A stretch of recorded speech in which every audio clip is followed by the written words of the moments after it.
Дэлхийн өнцөг булан бүрт Монгол үндэстэн Монгол угс саднууд амьдарч байна. Тэднээс Чингис хаан үндэсний музейг зорин Алтан шүтээнд хүндэтгэл үзүүлэхээр ирсэн бүгд найрамдах Хятад ард улсын Өвөр Монголын өөртөө засах орны хөлөн бүр хушууны угал Батын Адяг үзэгч тантай уулзуулъя. За сайн байцгаана уу?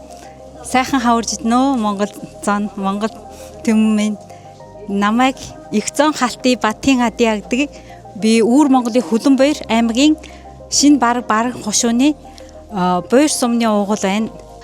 Анх 2025 оны 3 сард Эзэн хааны алтан хүшээг шууд нэвтрүүлгээр үзчихсэн. Тэгээд хизээ нэг Монголд очиж Эзэн хааныхаа алтан хүшээнд нь хүндэтгэл үзүүлж мөрөөдөж исэн. Тэгээд ирсэндээ маш их баяртай байна. Сэтгэл маш их огшиж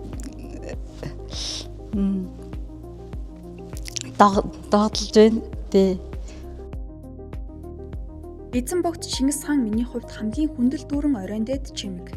Дандаа биднийг ивэдэг болохоор амьдралд тохиох хүнд бэрхийн өмнө нугарч болохгүй гэж боддог. Эзэн хааныхаа хөшөөнд мөргөх хамаг их шалтгаан нь гэрийнхэн хойморт байгаа бурхандаа залбирдагтай яг л адил. Хүндэтгэл бишрлээ үзүүлчихээр тэр өдөртөө хамаг ажил бүтэж бодол цэгцэрч сэтгэл дулаахан болдгоо.